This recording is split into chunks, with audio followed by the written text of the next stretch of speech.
bringing our mind to be centered on the breathing, bringing the body to a place of stillness, like a pond disturbed, full of dirt and muck. All that is needed is for that pond to be left alone. All the dirt, all the problems, everything will settle.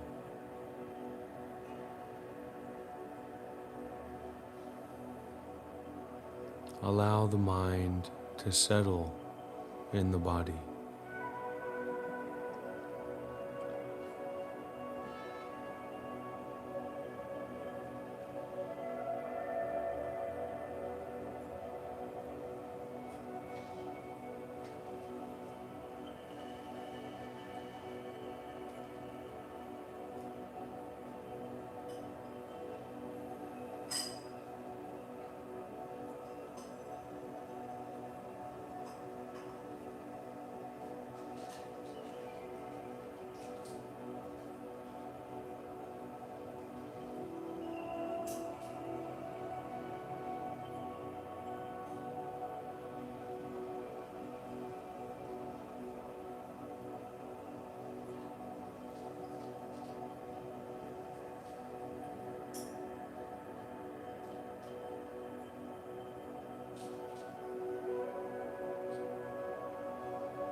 Allow your mind to be breathing.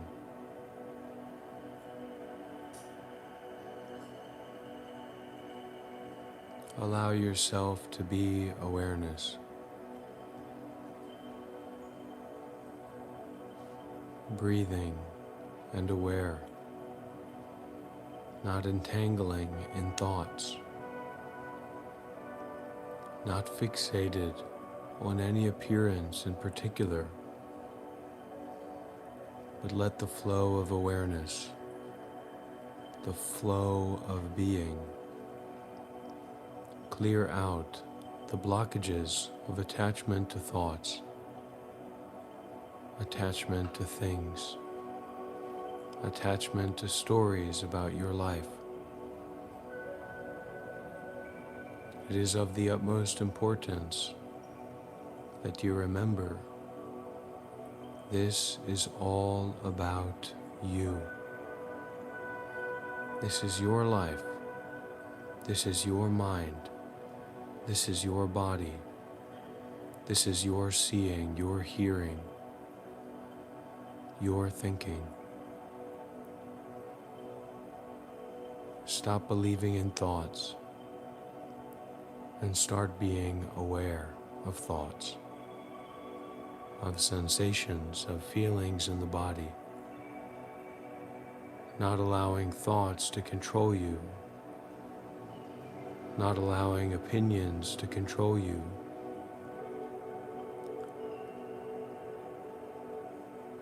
Arrived at home with each and every breath.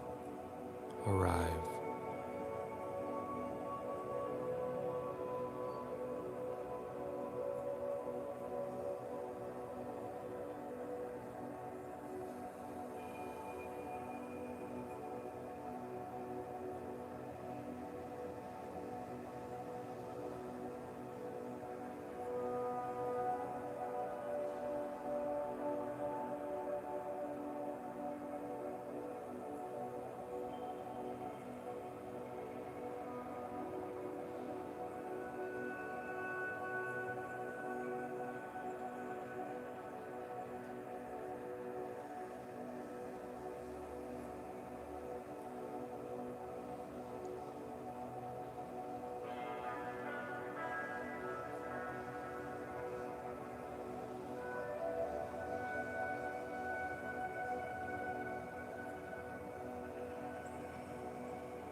not being someone,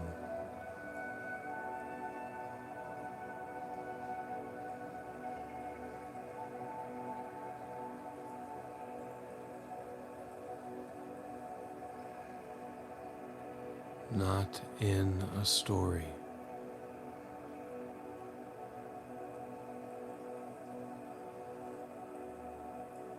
not dreaming,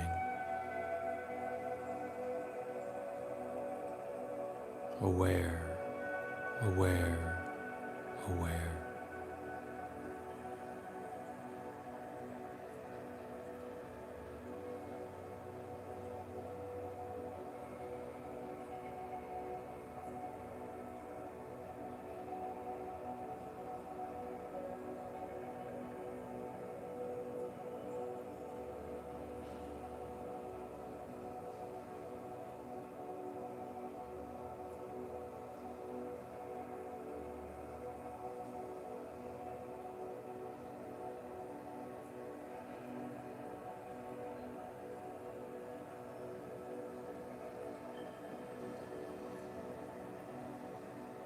With this awareness that is not weighed down, bound by, tangled in the nets of things and thoughts, journeying into the unknown within oneself,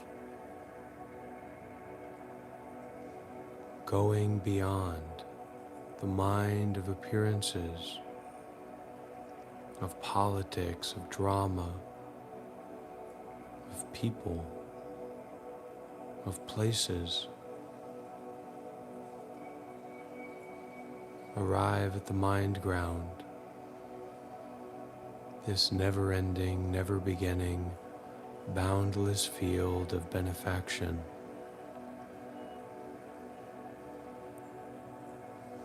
Close your eyes and open your inner eye of awareness.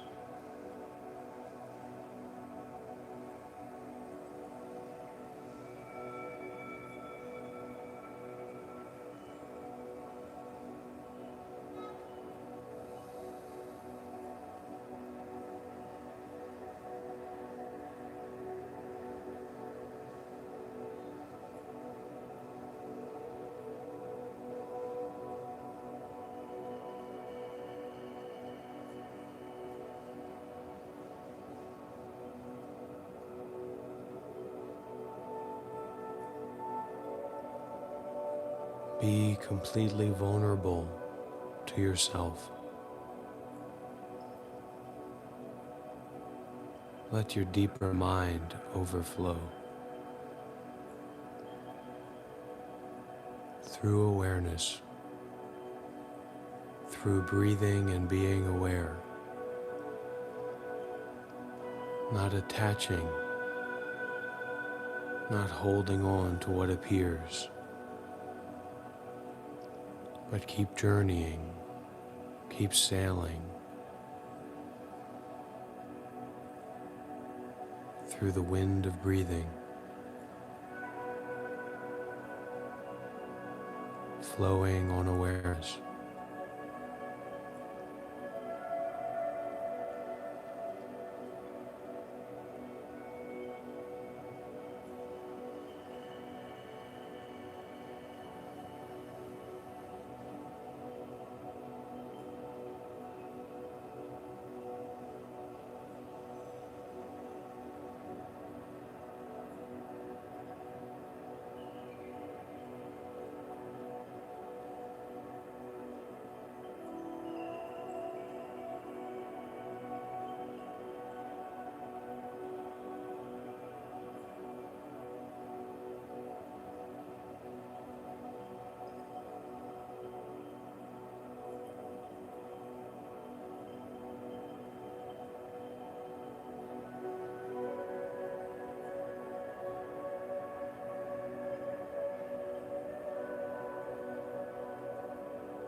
Every time that a thought tries to get your attention, tries to get your belief, tries to get your involvement, release and relax the whole body and mind of someone who can get anything.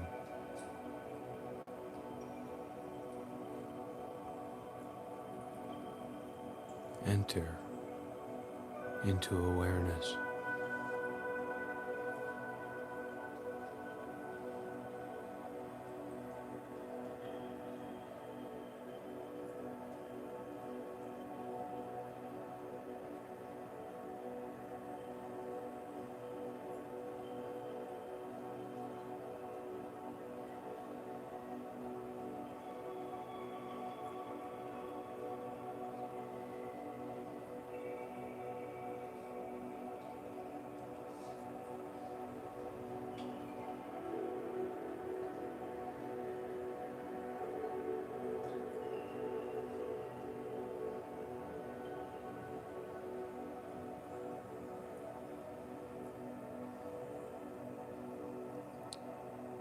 There are many doorways into awareness. Closing your eyes and seeing, there is no thing in particular to be seen. So see without thinking about what is seen. Just see. In hearing, just hear. Do not fixate on, do not think about the things that are heard.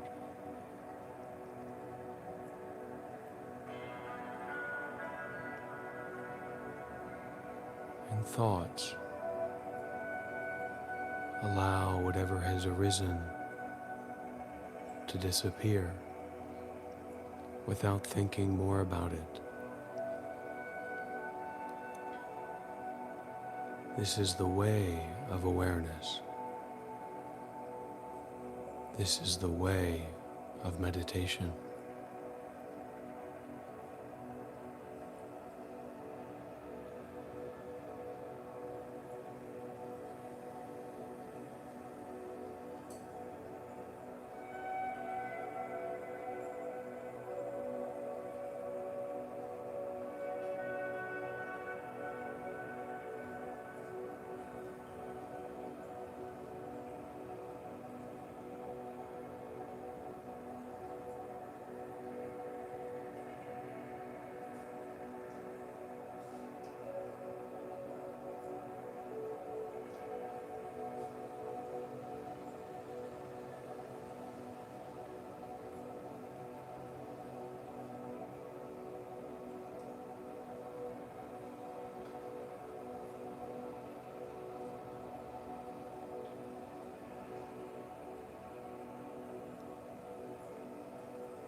As we go deeper into this way of awareness, this way of meditation, simply feel fully whatever is there. Do not allow resistance to control your mind,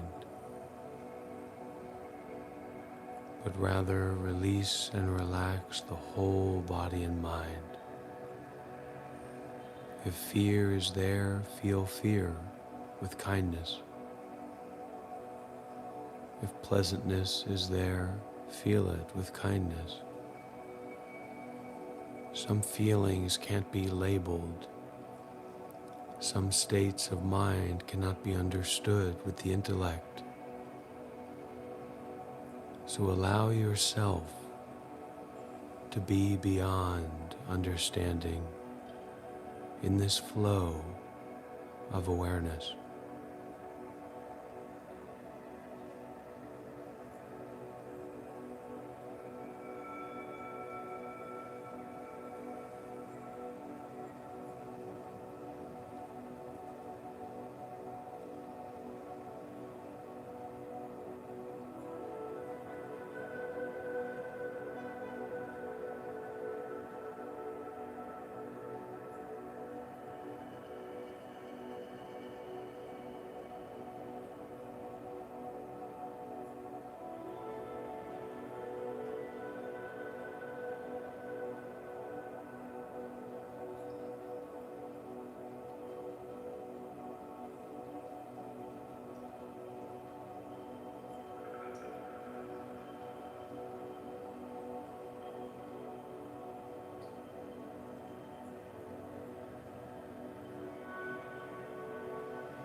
Allow the harmonic sounds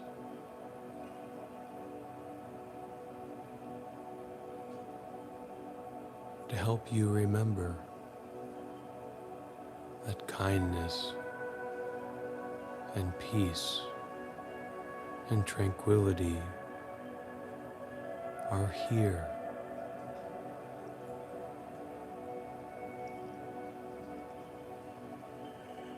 Allow these sounds to bring you deeper into the peace of your own mind. Do not create a separation between the peace and tranquility of these sounds and the peace and tranquility of your own mind.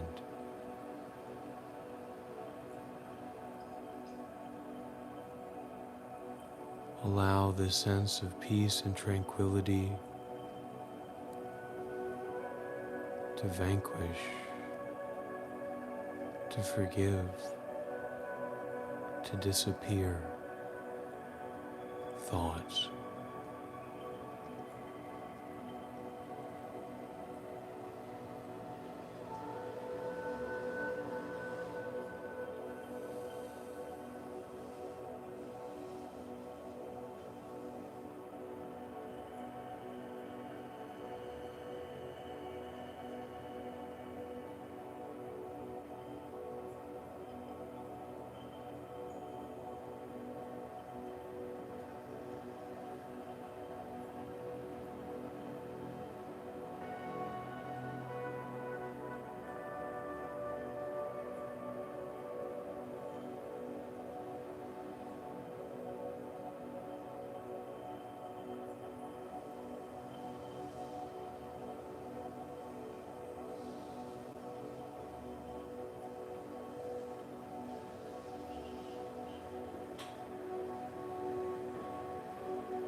Allow whatever thoughts, memories, images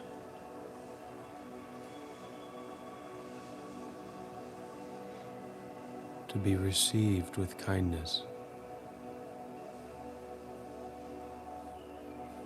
and watch those forms disappear in awareness.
Being late today, because apparently there's double demerits. And that's the last thing as a monk would do. So please make sure you get in here before 7:30. Please get in quickly, Renee. Otherwise there's double demerits for you today. Excellent. So thank you again for listening.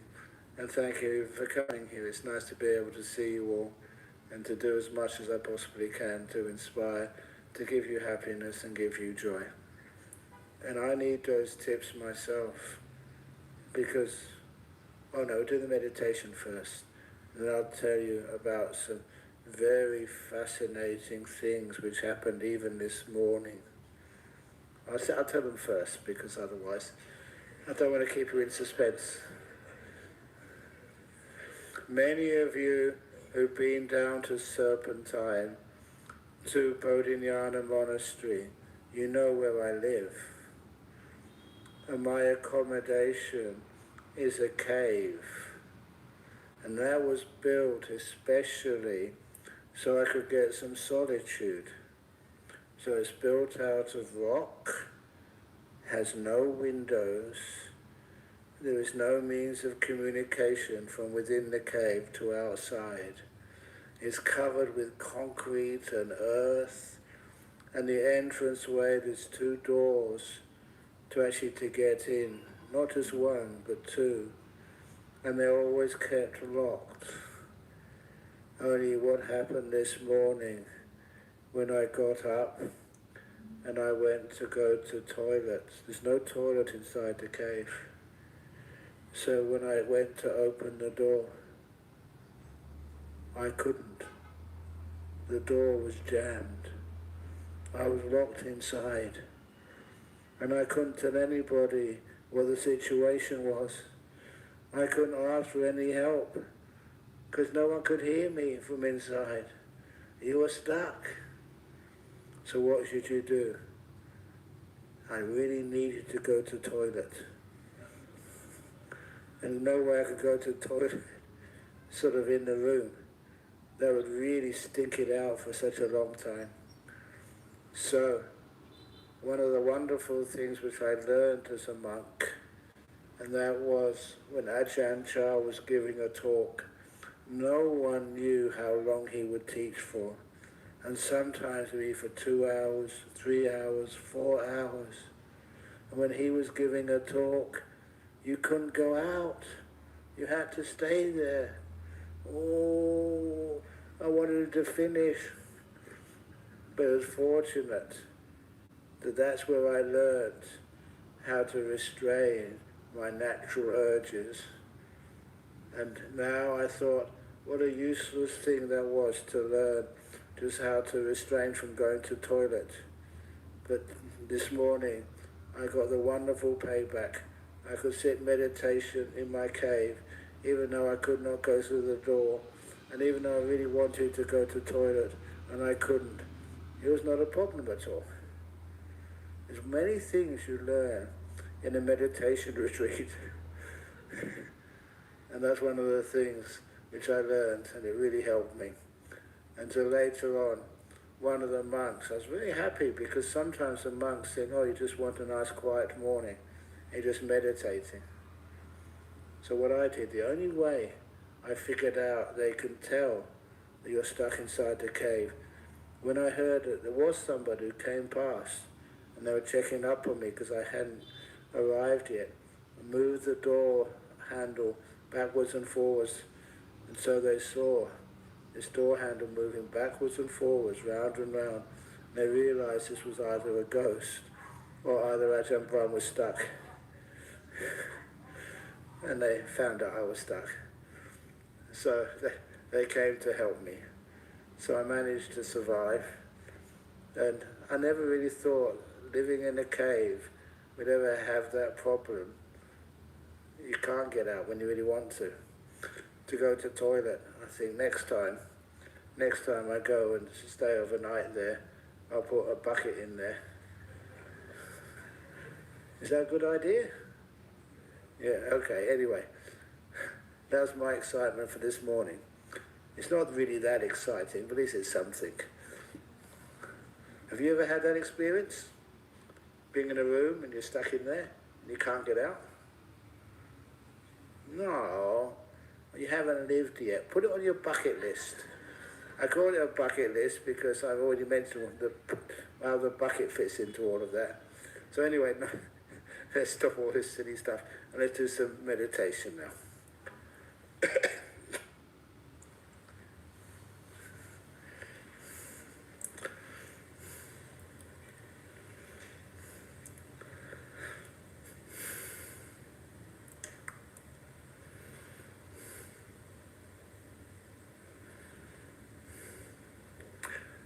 So sitting down, the first thing I want to do whenever I start meditation is to remind myself where I am. And that place is called here. I'm not going anywhere. I forget where I've been. I put all my attention into this beautiful present moment. To me, it's a place of freedom. Would you like to be free? Well, be here. That's where freedom lives. And the next thing, when I'm here, in this moment, the first thing which I notice always is my body sitting here.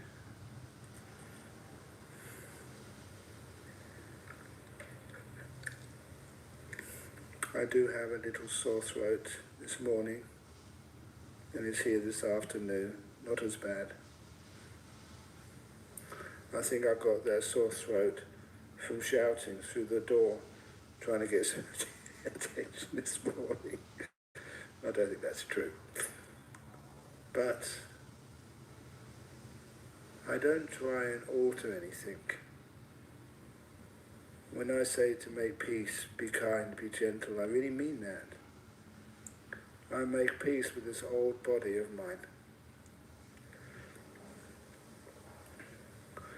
It has its aches and pains, but I accept that as part of life. I'm with them. And if there is an irritating ache or pain, that will become my first meditation object. I won't try to escape. I'll be with it. I've had some wonderful experiences in my life, just being with some painful sensations in the body, or difficult sensations. I learn from them. I let them be. I know sometimes I don't make these stories up. Sometimes you let them be. And some ache or a pain which has been there for a while disappears for a few minutes.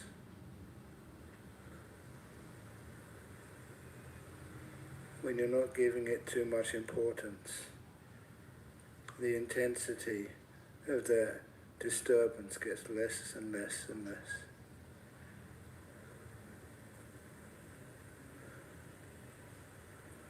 At the same time, whatever part of the body is uncomfortable, I can relax it. At the moment I'm relaxing my digestive area. Over these years, I've learned how to to relax any part of my body. It's that tummy area. When I ask you to relax, how do you do that? You know what the word means. So try different ways of bringing more ease to that part of the body you want to become more tranquil. You pay attention to it first. As you pay attention to it, you will notice that those feelings, those sensations, either get worse and that means you're going in the wrong direction, or they get less intense. It's going in the right direction. And this is through that mindfulness which gives you feedback.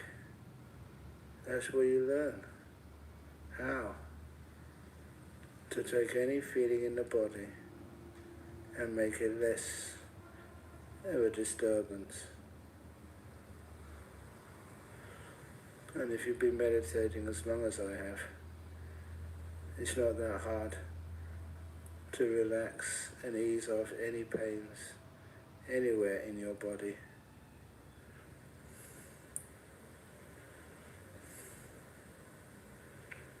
And that becomes my first object of the meditation, being aware of my body in this present moment and learning how to relax everything as best I possibly can. I'm careful the way I fold my legs, and I know that I've learned that sometimes a hard way. I know what my body needs and how it can eventually find this really comfortable position that I can sit still. I've got nothing which I need to do with my legs. They're comfortable. It's like getting rid of burdens and things you need to do. You do more than enough in your life anyway. It's wonderful finding a comfortable position for your legs. You sit there and the legs don't cause you any problem at all. They disappear. I know my butt is sitting on a cushion. I make sure it's well balanced on that cushion. I don't try to get rid of any feelings in the butt. Just make sure they're as balanced as possible, and then I know they will disappear. And then with the back, years and years ago, because I was working hard building Bodhinyana Monastery, I wrecked my back and healed it myself. But now I'm very sensitive to how I sit to make sure just the right amount of straightness in the back, a little curve in the back, and they call it lordosis or something. So it feels comfortable. And the same as anything inside my body, any indigestion, tension, tightness, sometimes you scan through the body, inch by inch going up, and you feel anything which is different than usual. And nearly all the feelings I can sense in my body right now, just the usual, just maybe an ache or a pain somewhere, nothing much. But if you notice something which is not normal, you don't usually feel that, please focus on it and give it this wonderful kindness. I've always noticed that kindness helps you relax. Just give it safety. Safety also allows you to relax. And with that kindness and feelings of safety, you can feel the parts of the body which need just that bit more attention, and it relaxes by itself. And that's just what I've been doing when I'm talking with you. I don't talk to you, talk with you. And then my whole body tends to relax. And often it surprises me how much you can relax your own body. And then I notice my shoulders. They're always a bit tense, and I still don't know why. But I feel them, and I let them become loose. To relax, I'm not asking them to do anything. Just let them be. And then I notice my arms, my wrists, I can feel those wrists. If ever I bang a wrist or fall over or something and injure a wrist, it's pretty easy for me to heal that part of the body which is injured. You can feel it, give it so much kindness, relax it to the max, and then it just heals up. The same to my fingers. I'm kind of fascinated with knowing how my fingers feel. Because they're always easy to pick up those feelings. And often I think that's good enough. But I can always make them better, even more comfortable, which is what I'm now going to do. There's just a slight adjustment. And what I know is that the body appreciates that.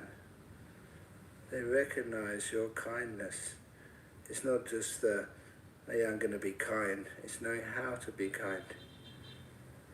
And the fingers feel gratitude. And that in all your life you've learnt how to relax parts of your body to keep them healthy. And then you go from your shoulders up to your neck.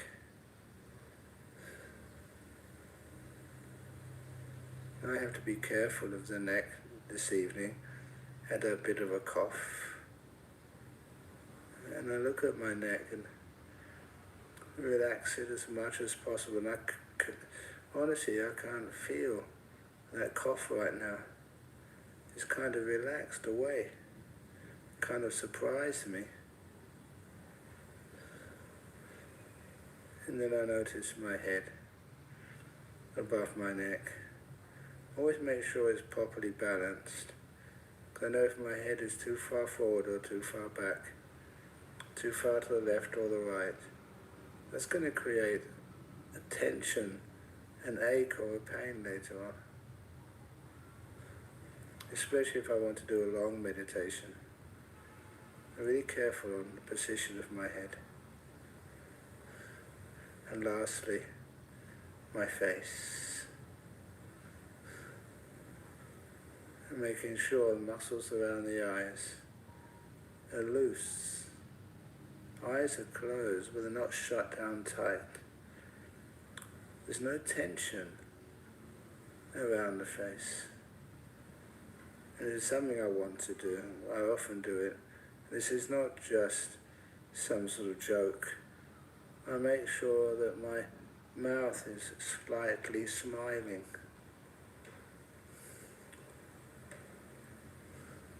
Turn the corners up. And quite frankly, after all these years of meditating, that's the most important part of your posture. Just a little smile on your face. This is a joyful practice. And if you meditate properly, the joy, the happiness gets stronger and stronger.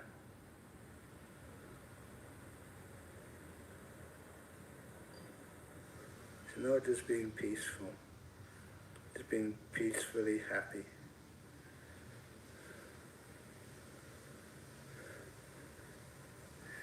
And then I like, before I let go of my body, like feeling the body all united. Just one thing, rather than something made out of parts. This is the body in which I live.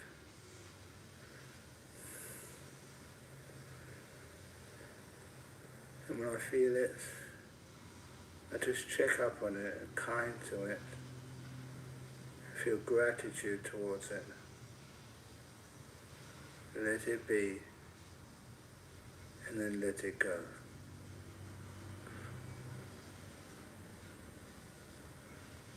Right now my body feels so at ease. And that feeling of ease is very joyful. Nature.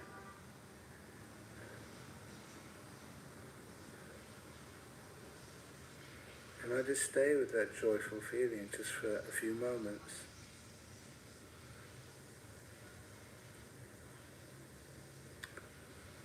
body's relaxed.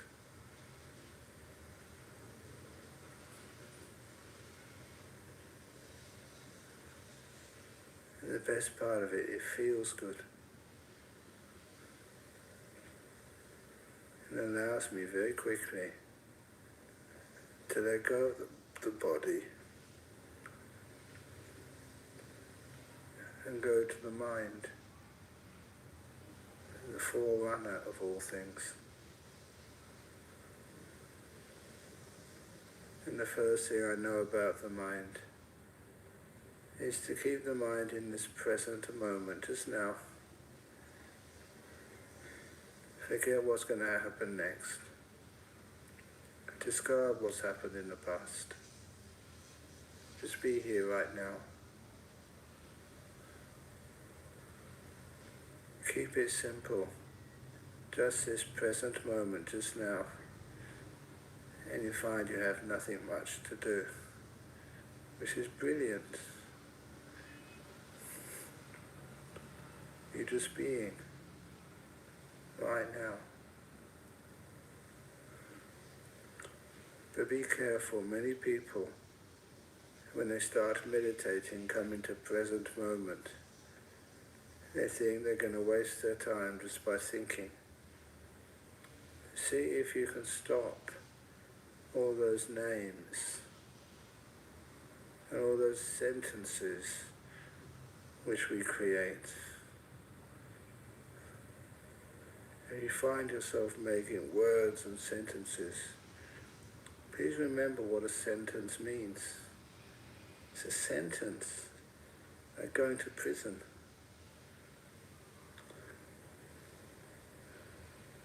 Please don't go to the prison of words. Please go to the freedom of feelings. Feel what it's like to be peaceful. Don't think it.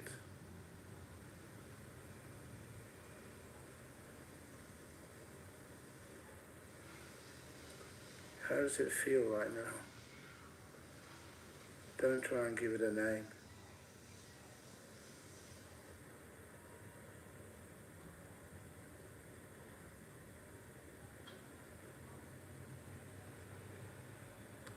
A lot of times the silence is so beautiful.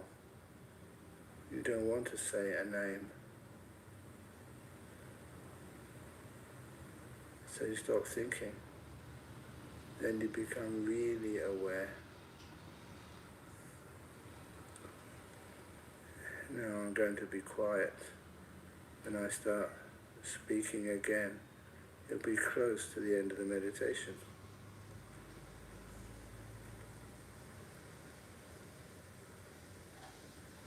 Feel this moment.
Just getting very close to the end of the meditation. I did a couple of minutes on because I started late. How do you feel now?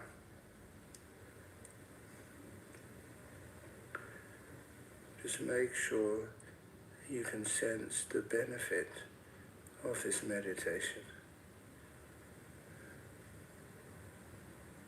Just how peace feels like, and how beautiful it can be.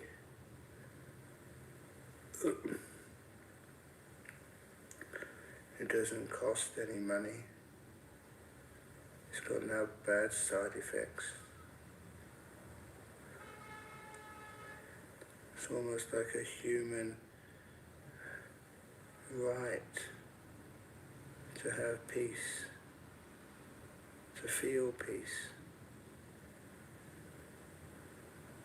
and to spend times of the day dwelling in peace. And after a while you value peace so much, you prioritize it more than anything else.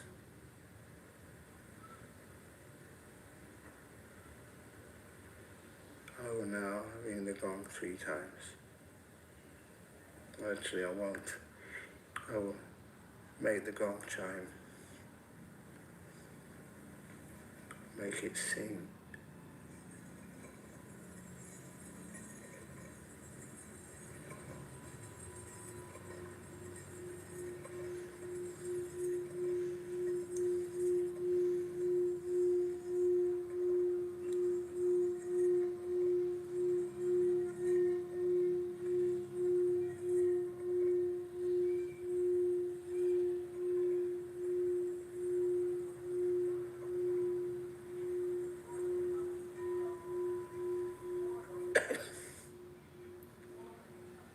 Thank you.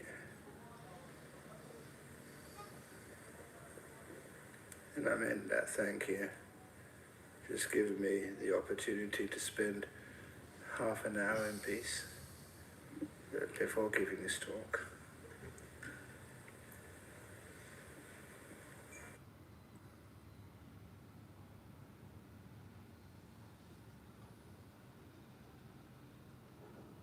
Okay.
Okay.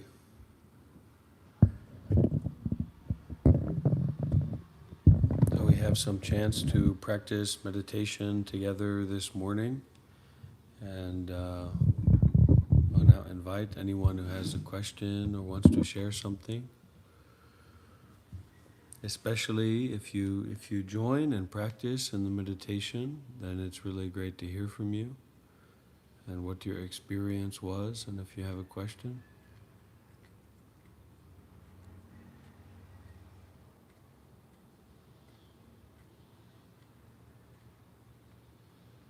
Huh, that sounds good.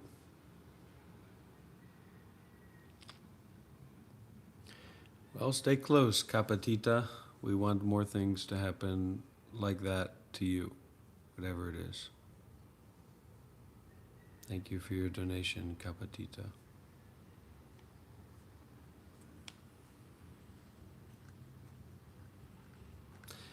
And your listening like that and practicing like that is the real donation, frankly, truly.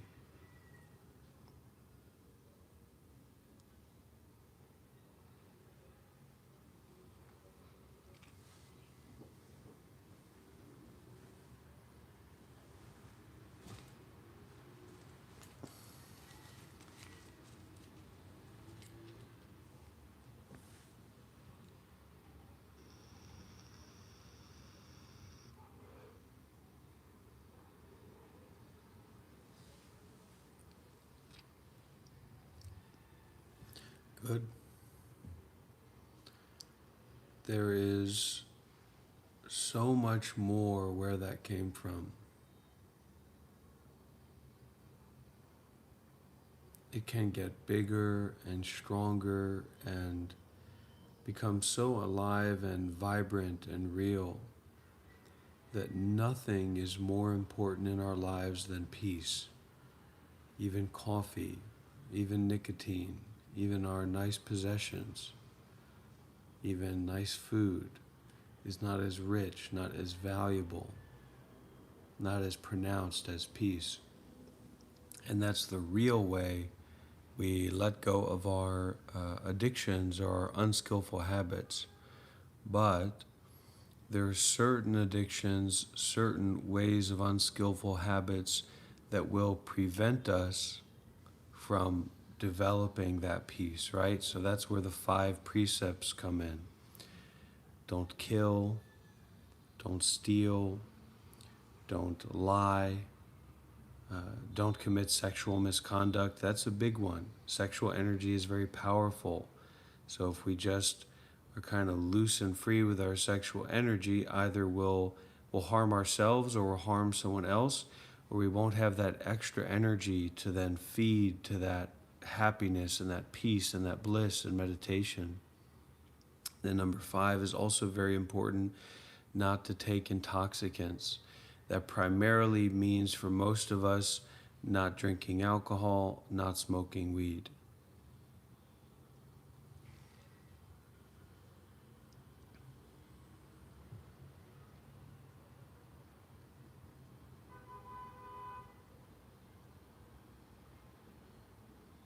And as we give more, it will be easier to let go of more. So don't worry about fighting with yourself, Kapatita. We just remember, oh, is this a coping mechanism? Or, oh, is this really giving me peace? Or, oh, what are the side effects of this? Because like Ajahn Brahm was saying when he finished, there's no side effects to this deep, wonderful peace. There's no negative side effects. And I'm looking at my vaping, my nicotine, my relationship with nicotine, how there's a pull towards it. There's a enjoyment that goes with it, but then there's kind of a side effect or a coming down from that. Yeah. And so relaxing the relationship with weed will probably help with that, Kapatita. And that's how we work with our addictions and our unskillful habits in this way of meditation, is that we're relaxing our relationship with those things rather than fighting against those things. Like, I need to fight against nicotine addiction, or I need to fight against pain. It's actually by enduring pain, we relax our relationship with pain.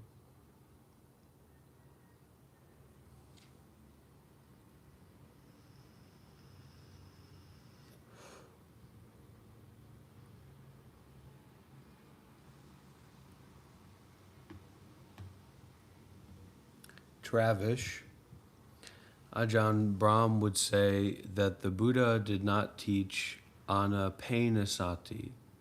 The Buddha taught anapanasati. So if we're aligning and connecting with Ajahn Brahm's teachings, we need to focus on the relaxing of the body, really giving kindness, giving comfort and relaxation to the body, then going into the mind. If we feel a very deep connection to that, yeah, all of us, we're slowly figuring that out, slowly figuring this out. If we want to kind of confront the pain and endure the pain, we're going to want to listen to more of Master Yonghua's Dharma talks, because he's all about that. I was listening to a live Dharma talk with Master Yonghua recently, and there was actually someone in the background, in the audience, in the meditation group. You could hear them through the mic, and they were screaming and yelling in pain.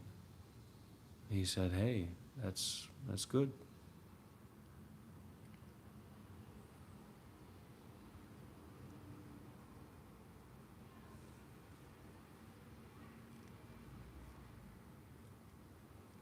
And thank you, Kapatita, for setting a good example for our community here.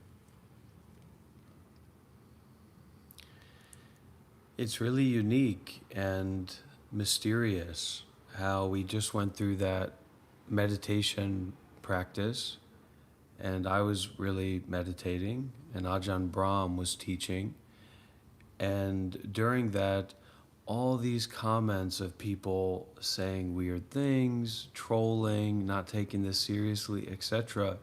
And all the while, Kapatita is listening seriously, practicing seriously, and has such an impactful experience that then he's moved to donate, to make an offering. So this is how we all have to practice with that. There's no need to read the comments, there's no need to argue with people, and I can't focus so much on making sure that everybody's on the same page. I have to focus to make sure that I am on the same page, that I am on the right page, period. That's how we work with this space and this environment.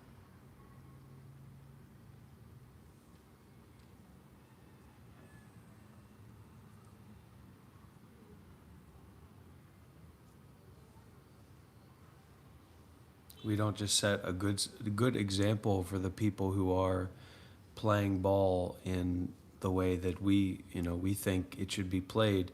We set a good example for everybody.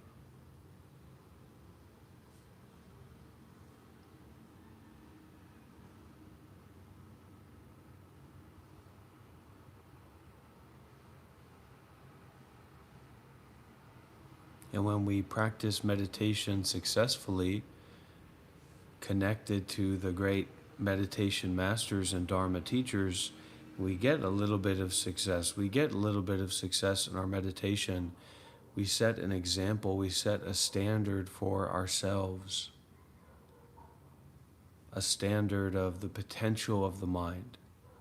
So then when we look around and we see someone lost in anger, someone lost in fear, someone lost in complicated thinking, actually we know that there's something better than that. So then we don't try to argue with that person or force them to not be upset, but instead we embody that peace. We embody that standard more and more and more.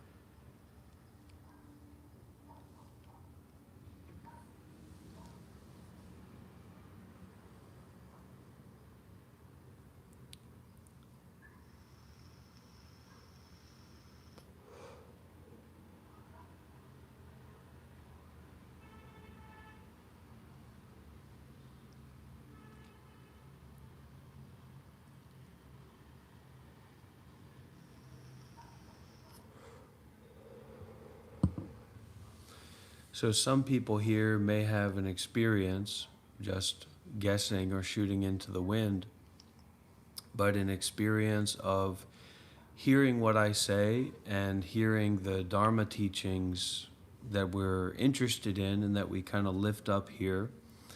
And it seems to be quite clear and like plain spoken, easy to understand. people can't understand the wisdom teachings because their samadhi is not high enough to receive it. So if we listen to the wisdom teachings, if we listen to the Dharma talks, even though we can't understand, that primes us for our meditation. And then intuitively we understand. Oh, non-self. Oh, awareness. Oh, not thinking. Not thinking about anything. Not needing to tell a story about this.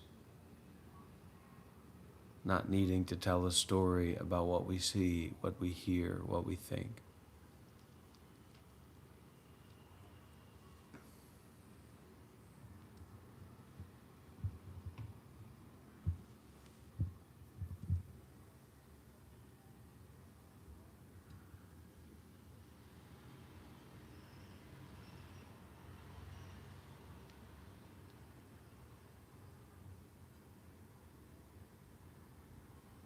And I have a lot of learning and growing to do as well. And I'm grateful to be able to do that with our Sangha here.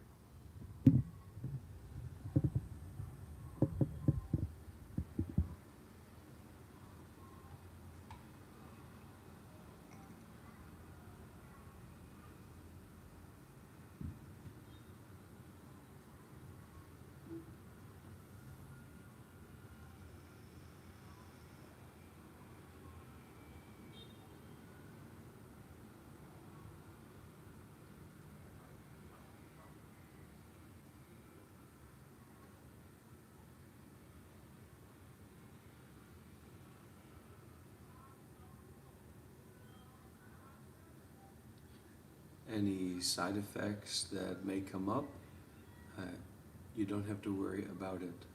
And you are not alone. We have a Sangha here. I am here for you. And sometimes it's a rough travels, but trust me, I've been through some rough travels, and you don't have to worry about it. You don't have to add any extra worry about it. It'll be just fine.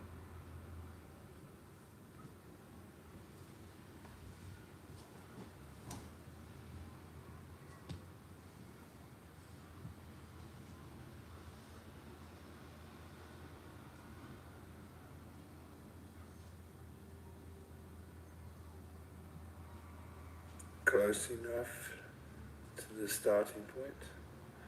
It is 3 o'clock, is that what it says on it? Okay.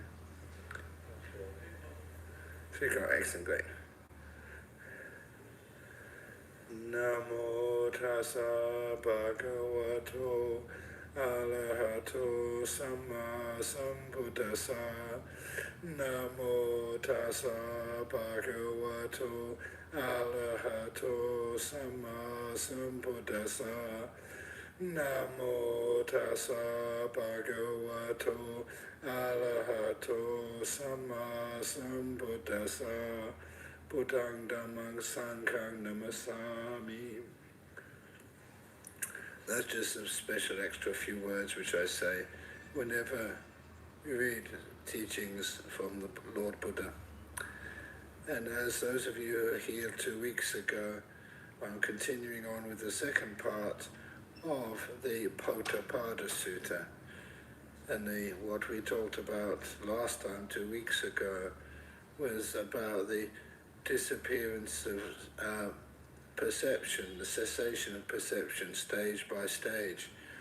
And that was especially important because it dealt with what we regard these days as the stages of disappearance of the jhana and the immaterial attainments. And those are fantastic states, and it's nice to know something about them. But after the Buddha had finished his discourse to Potthapada, then this is where I'm going to start off again in what I'm not quite sure what you have on the screen there, but just on the passage where then the wanderers, as soon as the Lord had left. You got that bit? It's a little bit above, it's just about the last paragraph before we stopped. Okay. What I'm doing here, we have the translation of the Potapada Sutta on Sutta Central, and we have the old translation by Maurice Walsh.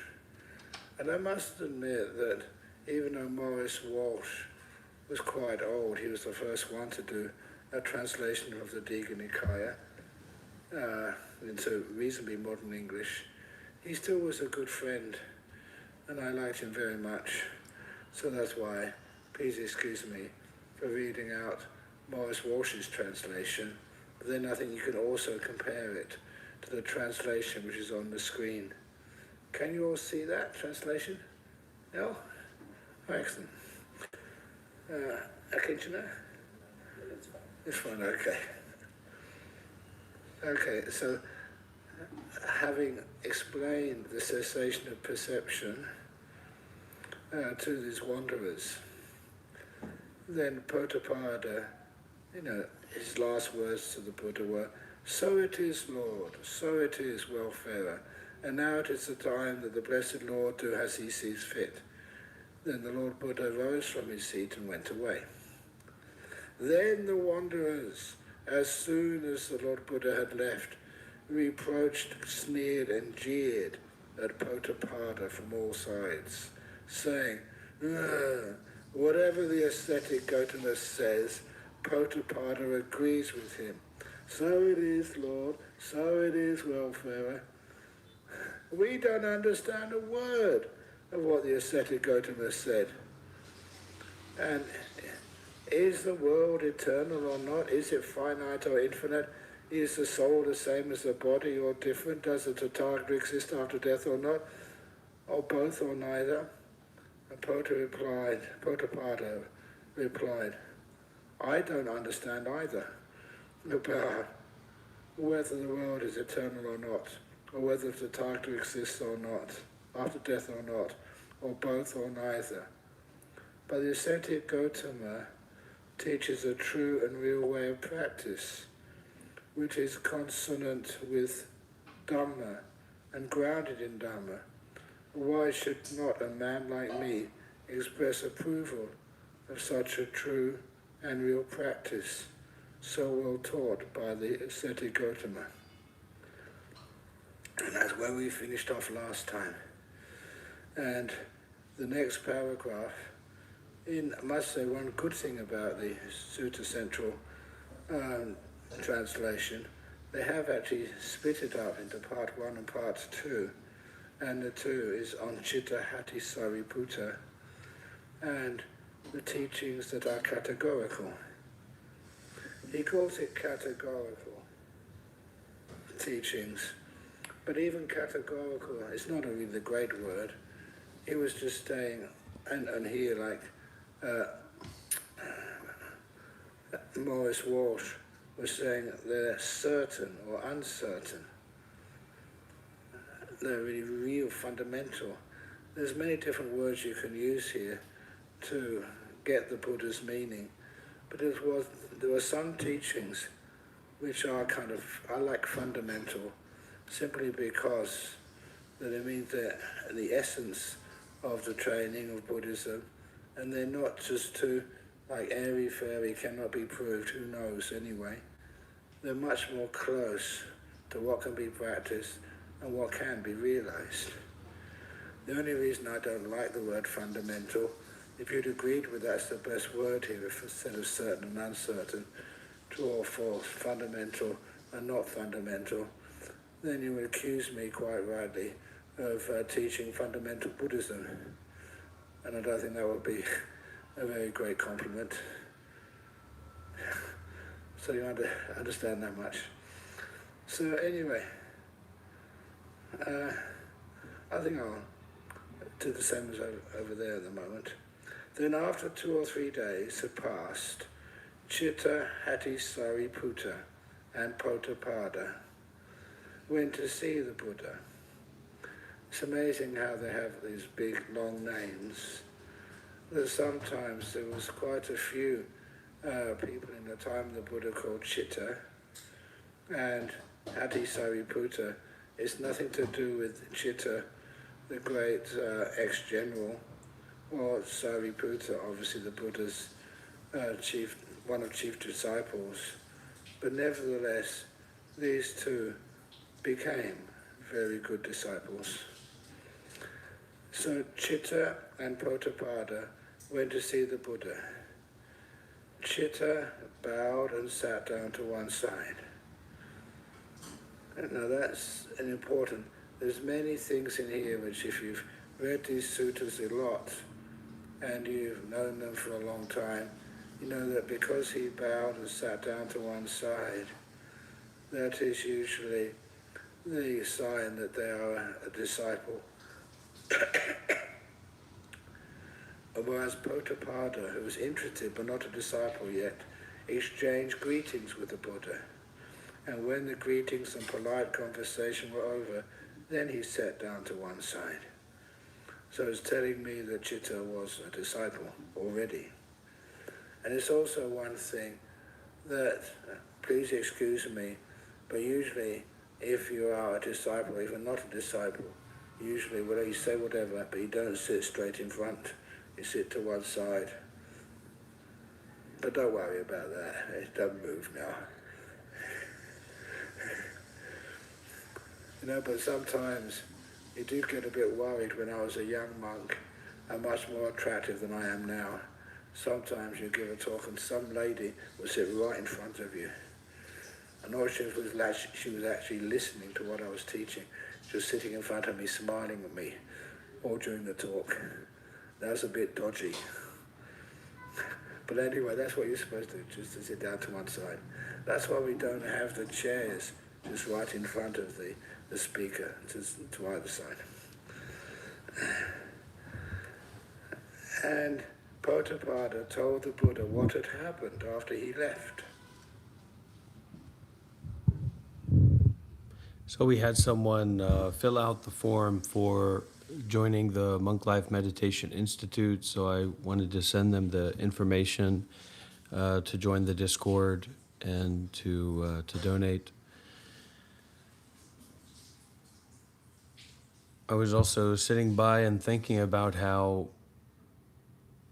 the Dhamma is something, the Dharma, the Buddha teaching, is something that's alive. So it's something that's receptive to you now. It reaches you now. So you might have someone like Ajahn Brahm, like what we're listening to here, who's great meditation master, very enlightened monk, very beloved monk, and reading from the original suttas and teachings of the Buddha. So it should be Dharma or be true or be good for anybody, good for everybody, but it's not necessarily accessible for you at this moment or for me at this moment, etc. So it could just be a group of older people that support Ajahn Brahm in that community, and this is what invigorates them and inspires them and makes them feel connected to the Dharma. Whereas for us, at a particular moment, we may not feel that way. But all that being said, it's still better to be spending time listening to this, watching this, than it is just distracting ourselves in whatever.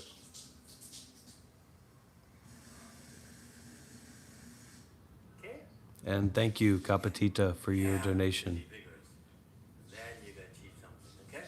So forget about brave and peaceful. Why do I say that? Because all of my disciples who are better than the Chinese disciple, they are cowards. And they are afraid to offend you with their business. See that? I'm teaching you from experience, from facts, from results, not from theory. I'm teaching you shortcuts. Why do you have to worry about? I only want want you to to focus on one or drop the other two. 1 out of 3 ain't bad. Okay? Next. Something.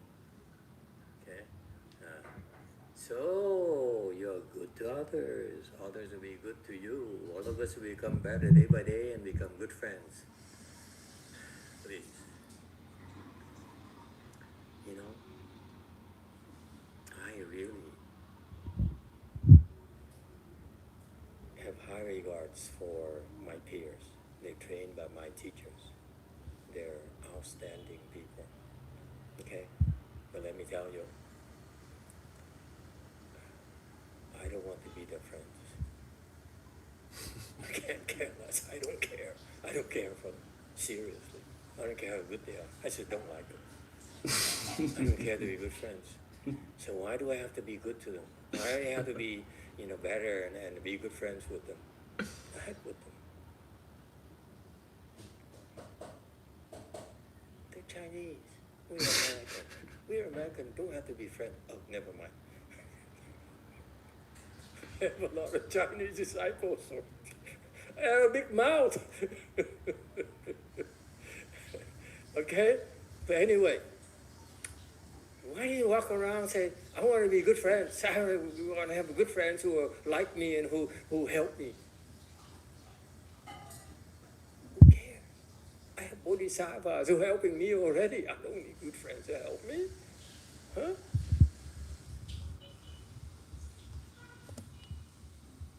So the bodhisattva thing, from like a Western psychological perspective, it's like archetypes, like ultimate archetypes of compassion or wisdom.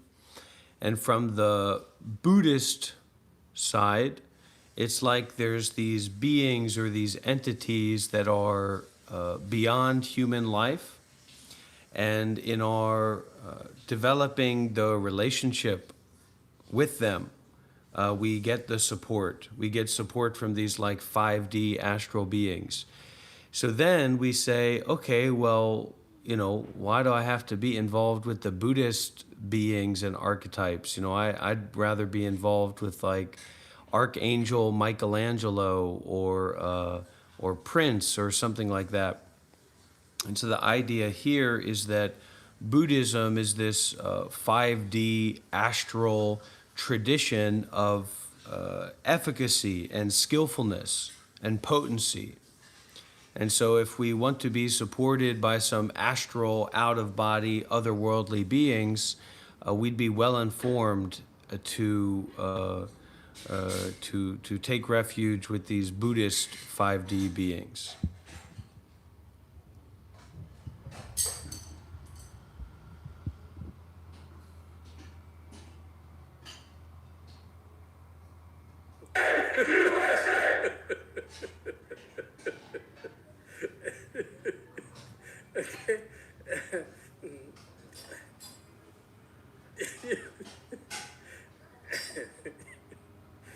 Yeah, Mahayana.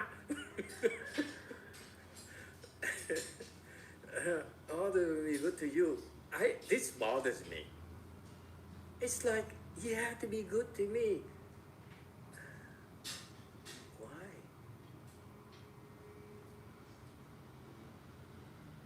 Does it mean that you are not good to me would make me so unhappy? Seriously? This is what, to me, this is what's implied. How come you're not good to me? How come you're not even jealous of me? It sounds like the same to me. How come you're not jealous of me? What's wrong with you? Not what's wrong with me. What's wrong with you? Can't you see I'm better? Okay? Forget about others being good to you. Okay? Who cares? They resent you? You think you can help that? They resent you left and right. Mother resents daughter. Isn't that true? I'm not a mother. others. What do I know? You know, you should not believe everything I say because I am just open a big mouth and speak and speak and speak. And you know, you should use exercise judgment. Okay. Anyway, kind of resentment. Let me tell you, don't worry about people resenting you or people liking you.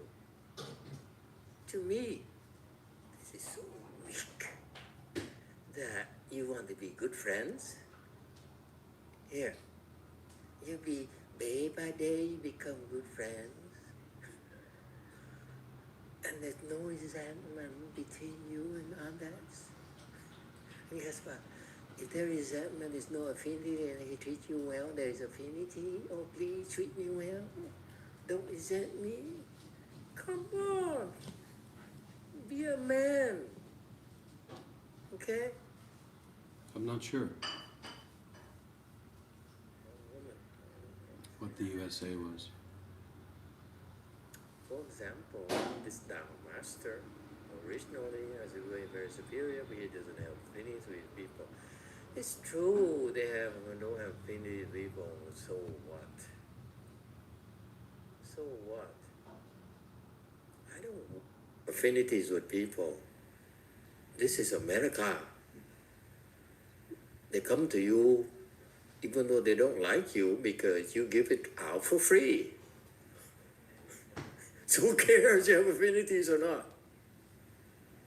Americans are mercenaries. If you have something good to give for free, they come and grab you and they rob you blind. Why do you have to worry about your affinities? Okay? It's good. I mean, for you want to become a monk, you want to have affinity with people. You know what it sounds like? You become a monk, you want people to come make offerings to you, come and help you.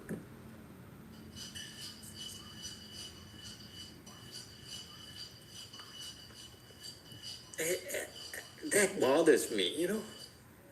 And that's why he's talking about this. He has great wisdom. He speaks. And no one comes, no one listens to him, no one pays attention. Why is that? He has no affinities. I mean, so Dharma affinity is not prosperous. Who cares?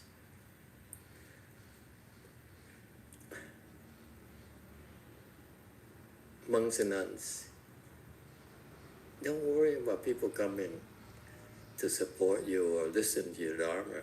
If you have something good, they come. You have nothing good, they don't come, even if you pay them. Well, let's not go that far. Okay?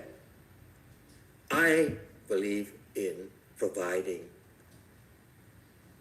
something of good value, that people will come and get it.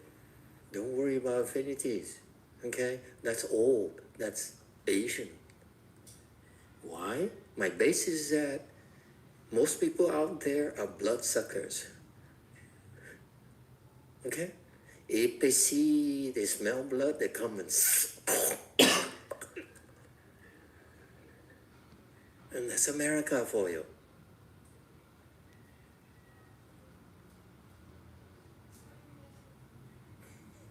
You are the same?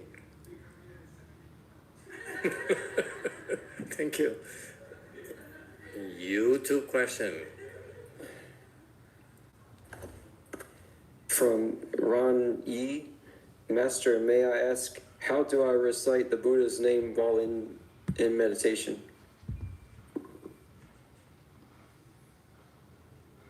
Very simple. Recite the Buddha's name when you meditate.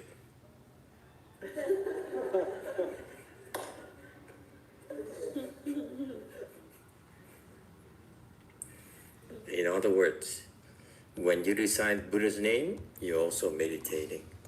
Don't worry, mark my word. You recite the Buddha's name, that's a different form of meditation, that's all.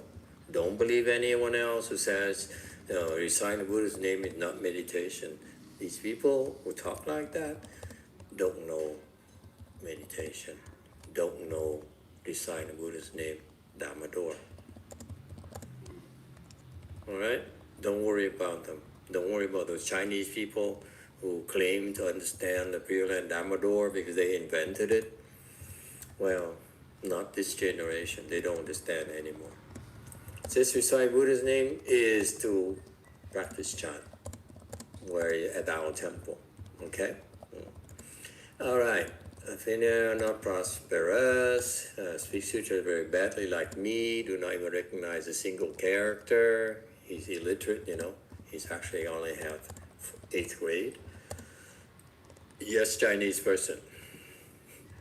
I just want to clarify, it's not like he doesn't recognize a single character, it's just expression. It just says that it basically means that there are characters that he doesn't know, but it's not the case that he doesn't recognize any single character. I apologize, but I didn't quite get what you are talking about. I'm just saying that Master When you Shanghua. speak, it should be clear in your head. What is I'm trying to say? You don't say,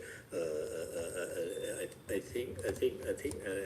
You don't think like that because it is distracting. It makes people think. When you open your mouth, you should know exactly in your head what you want to say. Not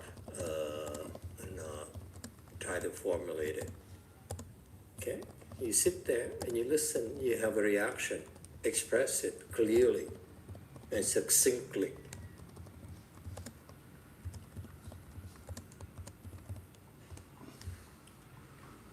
I have a comment about the translation.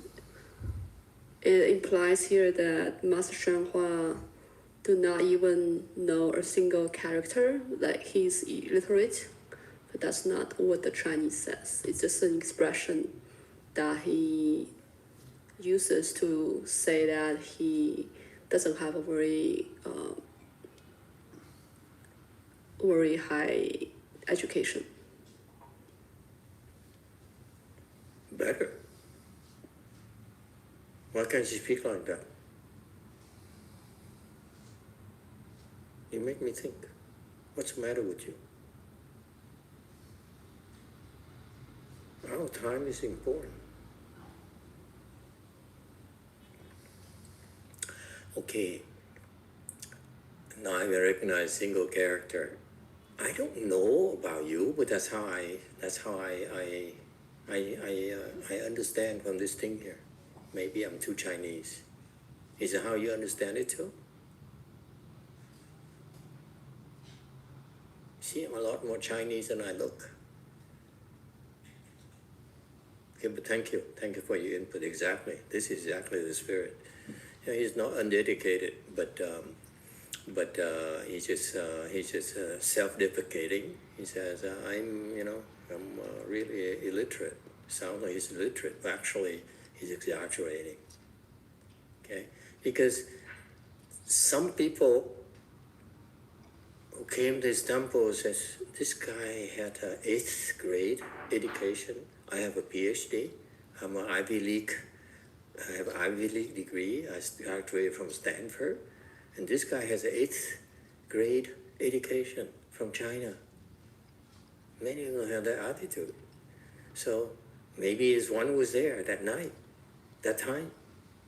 Actually, a lot of his disciples were like master's degree students and PhD students from Washington. So they look upon you, you really don't have very, very good education, do you? Okay, so this is maybe one of those people were there, okay? No problem, okay? So it turns out people don't understand the words they will listen, inspire, and understand, therefore they do the finish. So I'm not don't have a lot of education, but I don't speak very well. But people still want to listen to me because they have affinities with me. Okay? And that's why I said, and then if I were there, I said, what kind of affinities? I'm curious. Okay? But anyway, this is a fact.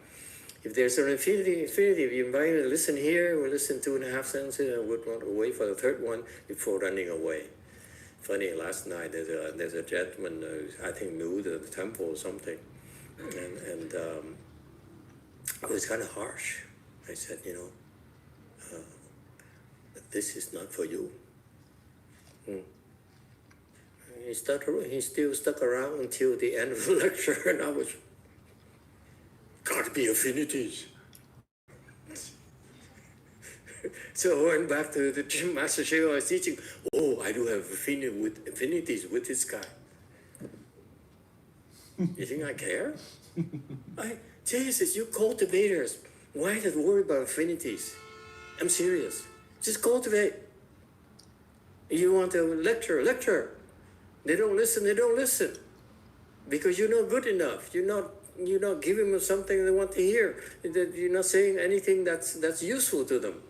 Okay, don't worry about affinities. I have a problem with affinity things. It's so weak. You know, it's like, I want to create affinity so that with you, so that in the future you come and support me. And listen to my lectures. Yuck. You too. This is a question from Nisli. Namo Amitabha Buddha. How do we apply Chan to everyday life practices when there are discrimination, hate, and oppression around us? Absolutely. You practice Chan to everyday life by doing what others are not doing. If there's hatred, we refrain from hating others. So whatever others are doing or they're doing out there, okay, that's bad. That's counterproductive. We don't do. We do the opposite. That's how I learn. I learn from my peers so much more than they realize. I learn about not being jealous, not imposing your will on others when they're weaker than you, of being kind when others don't deserve it, of being compassionate because others are suffering more than you. That's where I learned from. What I teach you is what I learned from them. I teach you so that you're not like them. So they're my teachers. You do that. You think Chan is crossing legs? No. Crossing legs is only what we do to train you, to make you tougher, make you stronger, and a lot of other things we're not telling you. You follow the regime, you naturally will become less angry, less greedy, kinder, more compassionate, naturally. You don't have to be like a Chinese and have to create affinities with others. I don't subscribe to it.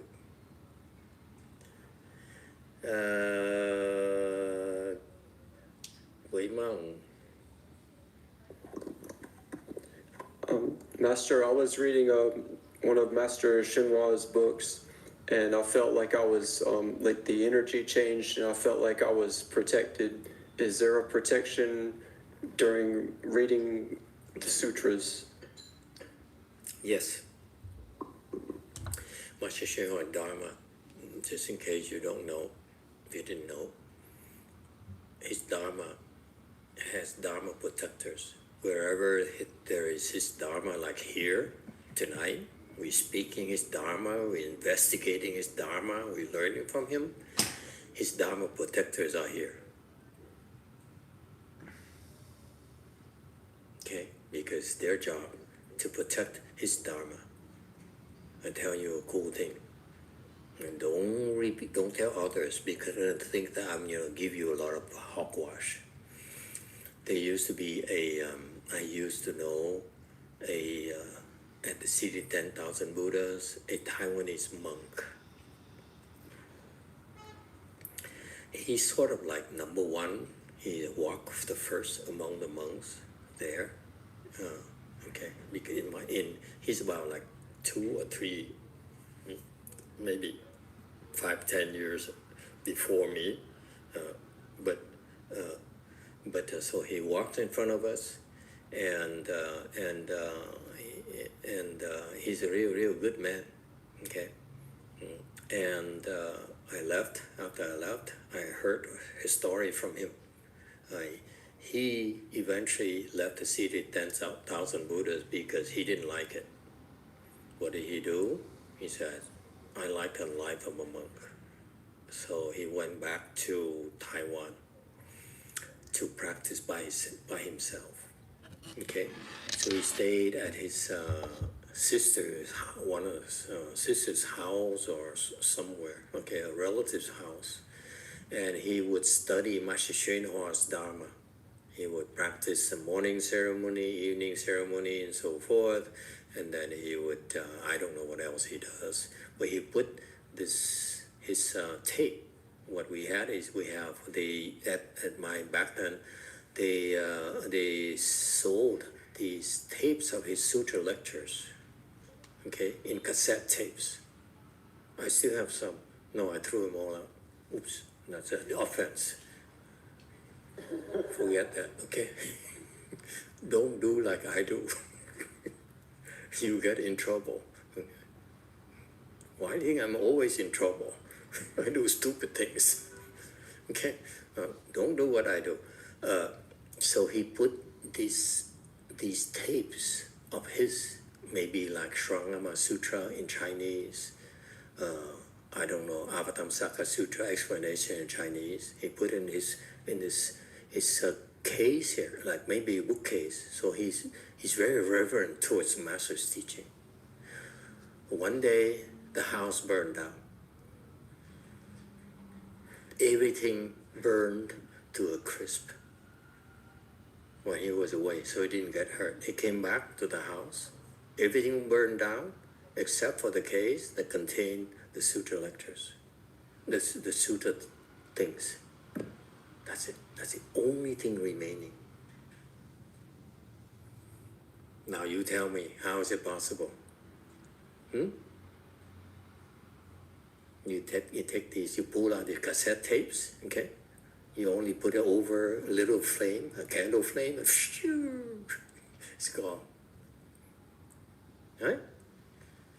Clearly, there's Dharma protectors protecting his Dharma. Master Hsuan Hua Dharma. Why? Because this monk here, with all his faults, he really believed in its teacher's teachings. That's why he came to protect his teacher's teachings. And by default, him. That's why. All right? Next, K YouTube. No? No more? 네, 서윤님의 유튜브 질문입니다. 청소년 아들의 귀 신청을 하려 합니다. 5개는 성인이 된 후 받아도 될까요? Master, from Present. YouTube, my son is a teenager and he likes to take a refuge. But is it possible for him to take 5 precepts when he becomes adult? Yeah, he can. Why not? Not a bad idea, but he needs to decide for himself. Okay? All right. Anyone else? All right. Okay. So, Master Hsuan has a lot of people listening because his lectures are interesting. Yeah, I learned so much from his lectures. So it's not about affinities. Okay? It's about that you learn so much from it. You know, because he's the only one who talked about how to cultivate, no one else. Okay, he is the one who says, you know, we give him all the details on how to do meditation, how to meditate, how to recite mantras, how to recite Buddha names and so forth. He's the only one who has such detailed instructions. Why do I believe it? Because I look at his disciples. They're outstanding people. On their own, just not good enough. Compared to you, that's all. You too. This is a question from Monk Life. Master, some teachers such as Ahan Braun have remarked that Buddha taught Anapanasati And I heard some teachers speak that it is problematic to force oneself through pain as a way to develop in meditation. However, I see you speak very strongly to face and endure pain. How, or can you speak on this? Each teacher have their own style of teaching. If those people who do not believe in those practices, you should follow them. Those are good teachers. They're virtuous teachers. They have a much longer cultivation period. They devoted their lives to teach, to practice the Buddha Dharma and teach, and therefore you should pay attention to what they have to say. Okay, if you believe them, you should follow their instructions. You should not take what I say seriously. If with them, I would say this is a kid who doesn't know what he's talking about. This is not how we practice here. Okay, and that's fine. You should follow the teachers. Nothing wrong with that. Our students are different. They are much harder. They're much tougher. And when people are tough, I teach them differently. When people are weak, I send them over there. You wouldn't believe it. I refer to a lot of people away from us because this is not for you. Just a man last night, I look at him and say, this lecture is not for you. It's way too much for you. Okay? You should sit here and, eat something, drink something, but, it's not good use of your time. Clearly, I had affinities with him.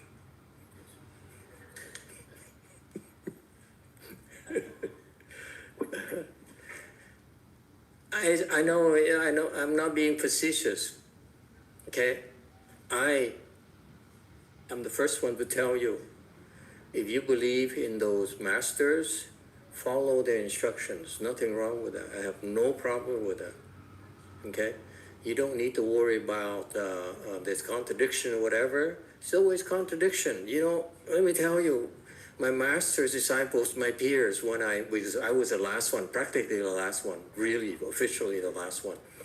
Master Hsuan Hua accepted before he died. I learned from each and every one of the monks. Okay, I came and put out my hands, please teach me, teach me. You know what happened to me? They teach me all sorts of junk. One teaches. And I said, I only wanted to learn meditation.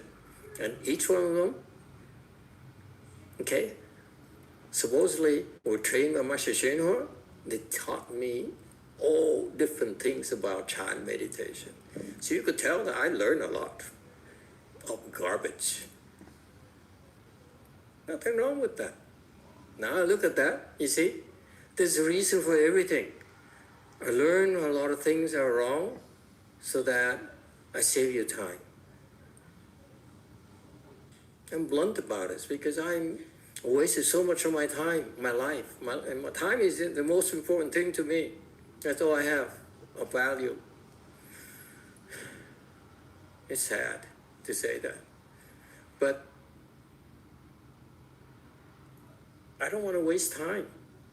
I hate it when people waste my time. And yet, they wasted a lot of my time before 4 years because conditions forced me to endure it. And that's how I learned what not to do. Because I tried everything. I was taught until I could no longer make progress. I realized this is not going anywhere. So now I'm saving you time. So it's okay. It's nothing wrong with you listening to those teachers who say, oh, don't have to do endure pain, so forth. Actually, it's better if I were you, I would not worry about enduring pain, sit in a comfortable chair, or better yet, lie down and meditate and see how far you go. It's a lot of talk. I don't care. I don't care for labels. I don't care for even like I learned from so-called his heirs, Dharma heirs, Master Shenhua's Dharma heirs. I'm not impressed. Let me tell you. Okay, so that's why that's what the story of my life. It's not about talk. It's about results. That's why I call ourselves American Chan, not their side where it's Chinese Chan. They have the lineages, they have the labels and so forth, the money and the support and the disciples and so forth. We have nothing. So what do we have? We must deliver. If you don't deliver, you should take a walk. We encourage you. We don't deliver for you, take a walk. Don't waste your time. Should apply to anywhere you go. Give it a try. It doesn't work, get the heck out. Don't waste your life. Time is precious. When you get as old as I am, then you realize, that's the only thing that matters. Time. That's all you have left. That really counts. Yes, DTT. 감사합니다, 마스터. 그 한국의 유명한 He looks like a football 선방에서 player, doesn't he? 잘 나가는 그 동료들을 해방을 한다는 얘기를 들은 적이 있습니다. 그러나 한국의 유명한 선방에서도 잘 나가는 동료가 잘 나가면 질투심으로 해방을 한다는 얘기를 들었거든요. 그러나 이 질투심이라는 건 I want to express gratitude to Michaelo, who sent a donation on PayPal. Thank you, Michaelo. And we will open up the space for any questions or sharing before we finish for the live stream today. I'll also be going into a meditation retreat over the next few days. So we won't be having our regular live streams or irregular live streams, but be back again soon.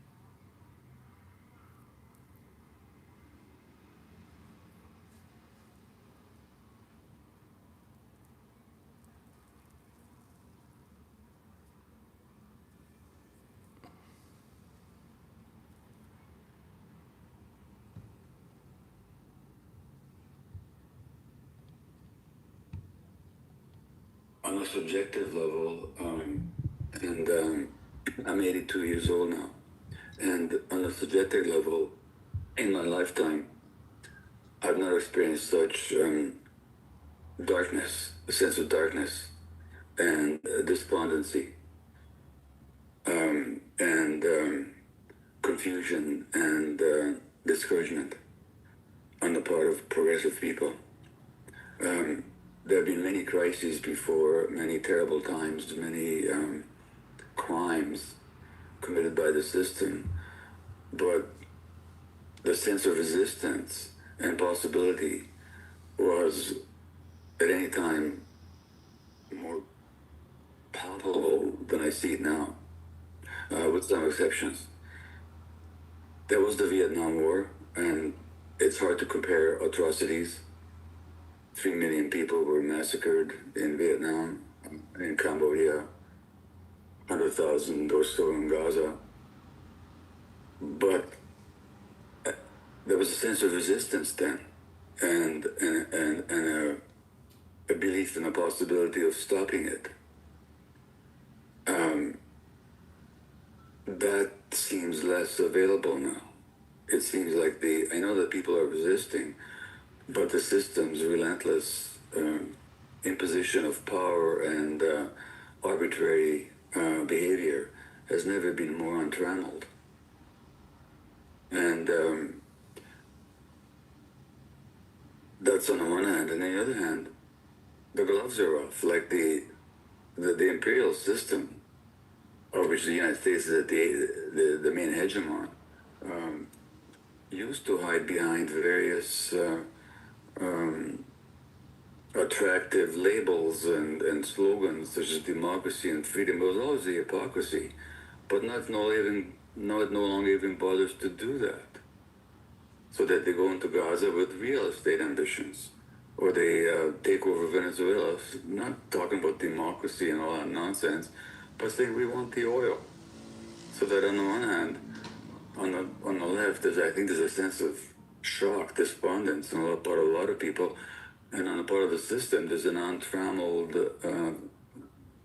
undisguised greed and power. Realize, okay, that's what they do. This is Bodhisattva and Buddha's behavior. They quietly help. They don't want us to know. Okay, they help. They're so helpful that this is how we are able to make a lot of progress. So that's it. That's the attitude. That's a mental attitude. That is. Don't worry about affinities. I really don't care for affinities. People hate me or love me. Really, I don't care. Okay. I prefer, of course, if people hate me. Love me. Okay. But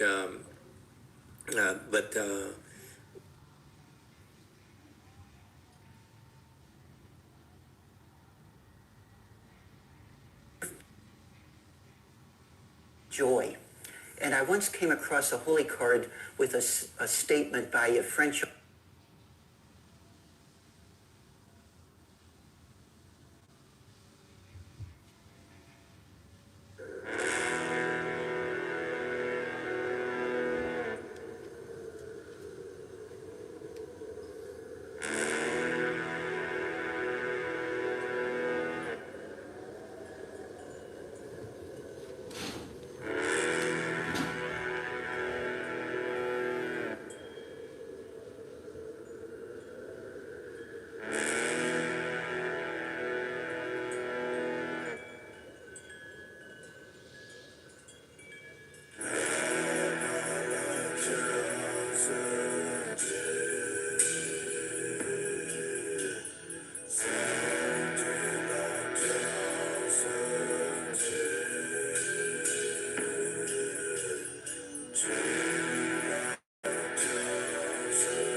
Hello, welcome to Zen Dharma Exchange.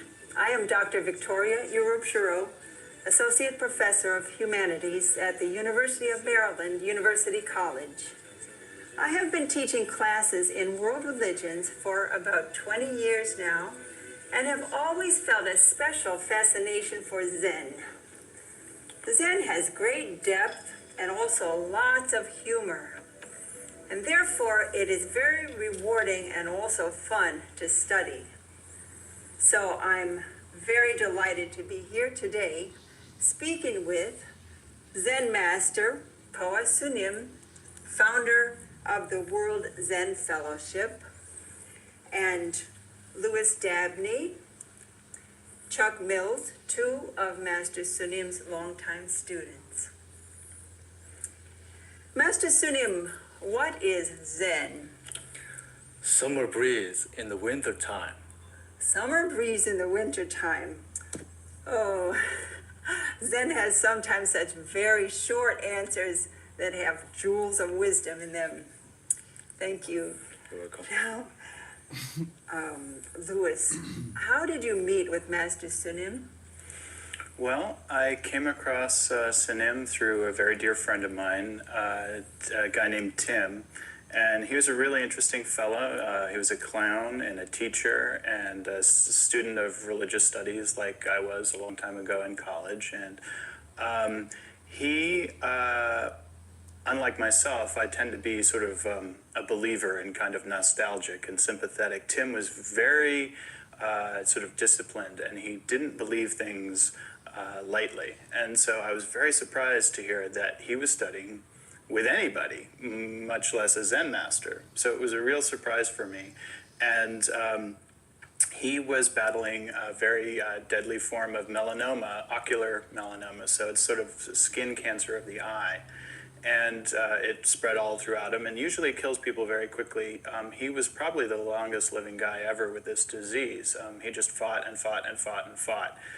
And throughout that process, in the hospital and stuff, throughout my friend's dying process, I kept bumping into Sanim. And he just, had total compassion, total presence, totally committed to my friend, and was very playful. He'd bring sushi and chocolate and stuff like that. So just because of his real sort of authentic dignity and compassion, and I just thought, wow, who is this guy? Because I've always sort of been interested in and how people deal with profound meanings in life and death, and how different people talk about these things. So I've always paid attention, but this was, Sanim has said Zen is very living, and there's no artifice when people are on the verge of life and death and fighting. And so just seeing his presence there, it just I thought, wow, this guy's really something. And it was really cool hanging out in the intensive care unit, and Sanim would come charging in with his robes on and stuff like that, and just be hanging out. And so it was pretty cool. So that's how I got to meet him. Wow. So then you obviously decided to start practicing yourself. But how long have you been practicing Zen now? Well, I'd say probably seriously for about 1.5 years, a little longer. I went by having met Sanim through my friend Tim, probably about 3 years ago, and just Sanim doesn't have any signs on his door, and he doesn't really advertise or anything. He's just, people find him.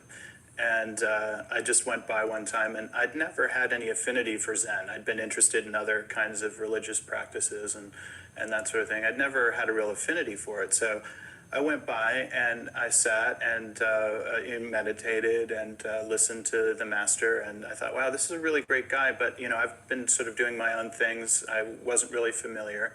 So I kind of set it aside for a while. But as I said, I said I'd sort of... he sent me an email after the first night I went by. He said, welcome to your friend, something along those lines, and I'll see you tomorrow, or something like that. And so, a 1.5 years later or so, I'd been bumping into him in the hospital a lot, and thought he was just a great guy. And so went by I decided to go by again, and then I really started practicing because I felt that I'd done a lot of tail chasing in my life. You can have a spiritual practice, but without any person to kind of be with you and to help you move through stuff, it's easy to just chase your tail. So I felt in my own practice, in my own life, that I needed someone to be with me in this process. And it didn't really matter if it was Christian or Hindu or Buddhist, but I felt the truth in my friend. And so anyway, it was great. I came by and I said, it's tomorrow, and he chuckled, and I started practicing, and I've been practicing pretty seriously for about 1.5 years. Wonderful. Yeah. Now, Chuck, I have heard that you were kind of an explorer of world religions and have traveled a lot. And what brought you Zen? Well, like many people in our society, I had a spiritual hunger that wasn't filled by materialism or the religious dogmas and doctrines that I was raised in. So I explored many religions and I traveled to religious and sacred sites all over the world looking for answers to my questions, from Mount Sinai in Egypt to the monasteries in Tibet. And finally, and oddly enough, within a few miles of where I work and live, I discovered Sunim. And, since studying with him, I've gotten answers. And Zen has shown me how to access an inner center of clarity and power and spiritual purpose. There's a Zen saying that before enlightenment there is chopping of wood and carrying of water, and after enlightenment there is chopping of wood and carrying of water. But what a difference. And the Zen teacher shows us how we ourselves can find that difference. And Sunim is a truly remarkable teacher. He leads with great humility from a centered place of personal integrity, and he's teaching us how to do the same thing. And I have found, since studying with him over the course of the last 3 years, that it's been not only inspirational but transformational. Wow. So I see that there's something about a spiritual teacher that's really key to Zen practice. So I wonder, Master Sunim, do you have a spiritual teacher yourself? Yes, I have. My master is Venerable Mo Fong, and he is a 78th Dharma successor all the way up to the Buddha. Now, Master Sunim, could you share with us some experience that you have had that was very meaningful, an experience you've had with your teacher? Yes. Well,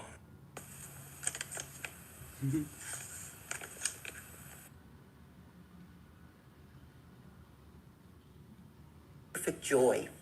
And I once came across a holy card with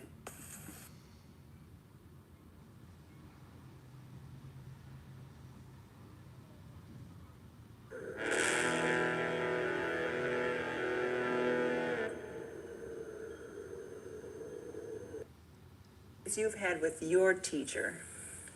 yes. Well, it had been a long time, but I was a very strong practitioner.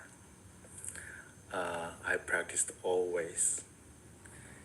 And one day when I was practicing in Zen monastery with all of my strength, and at the day, it was lunchtime. After lunch, when I wanted to go back to my Zendo sitting room, a corner of dining room, a very old lady called me and said, Sunim, is practicing hard? She said, are you practicing hard? Yeah, and I said, what is easy practicing then? Roughly, amazingly, she left a chopstick while she was eating, And I asked the second question, except that, at the time, she left up the eating bowl without saying anything. And then I understood this lady is really enlightened. And I asked her immediately, where did you learn it? And she said, I have a teacher. Let's go. I want to meet him. And we went down immediately the mountain and went back, went to my master's place. Yeah. We had a conversation, kind of an hour. Yeah. But mostly I was really strong voice, that I gave to him. And he was mostly listening. Yeah. And at the last part of conversation, I asked him,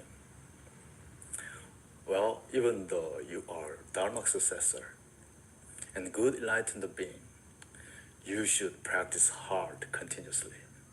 You told Yeah. this This venerable master Uh-huh. on your first meeting, Uh-huh. he should be practicing hard. That's right. How dare I was. At the time, the master asked me, who is practicing? Who is practicing? For me, it was obvious. I said, it's me. I am practicing. Who can dare practice instead of me in my practicing? With my answer, my master didn't say anything, and he turned his body to the wall and sitting quietly. At the time, something was really hitting me. I understood that I answered, it's me, was only just existing because of you. It's very dualistic self. And then, abruptly, I got into confusion and I asked myself, how can I answer? How can I answer of this question? Yeah. I was sitting continuously to the next day in the morning, yeah, to get the answer of the question. And the question was, Who is practicing? who is practicing? Mhm. He asked you back. That's right. And you said, it's me. He Mhm. turned his back to the wall. Uh-huh. And you were confused. Yeah. Right?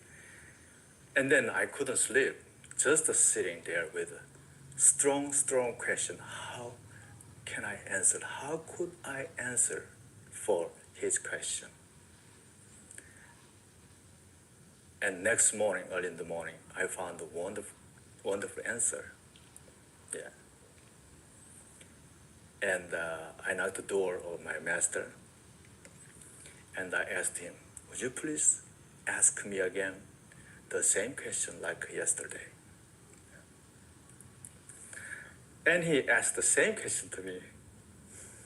Who is practicing? Yeah. I answered, someone reading a book in front of a door. With that answer, my master, he exploded a big smile, and he hugged me, and he said, let's practice together.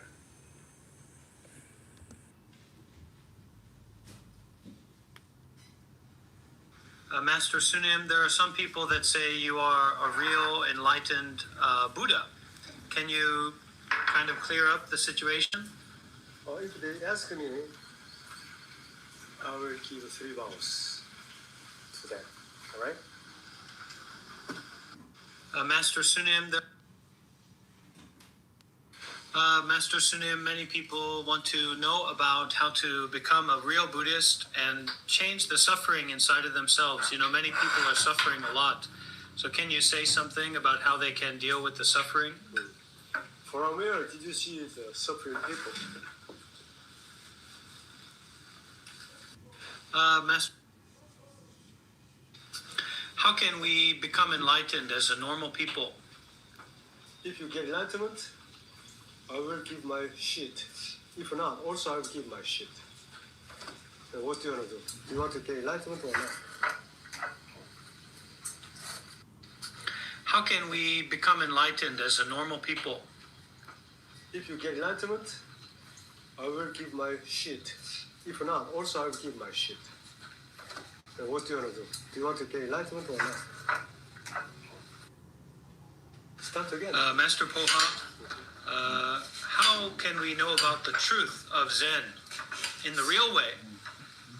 In the real way, I can tell you, remember it very carefully, okay? 3 times 3 is 10. Start again. Master Poha, how can we know about the truth of Zen in the real way? In the real way, I can tell you, remember it very carefully, okay?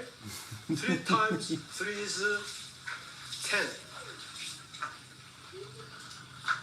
Start again. Master Poha, how can we know about the truth of Zen in the real way?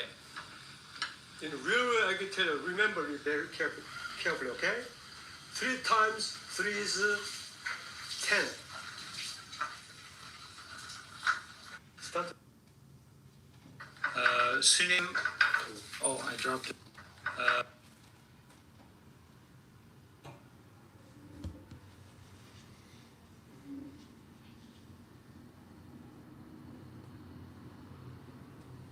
So really, there have been many masters that, you know, I wouldn't be who I am today. I wouldn't have my life today without those masters, without those teachers, and practicing together with them at those particular times. And Zen Master Puha Sunim is one of those masters for me.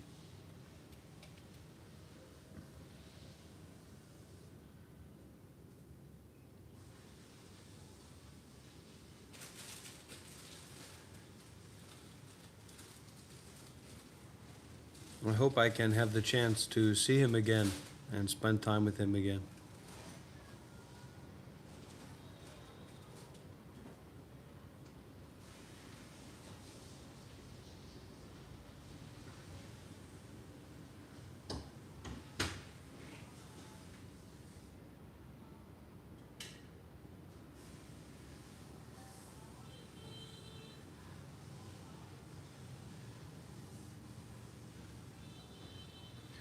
Okay, everybody. Well, thank you so much for your time and your attention today.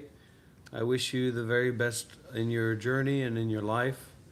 And I hope that you will get enlightened and receive the wonderful shit and the wonderful fertilizer from everything. Take care.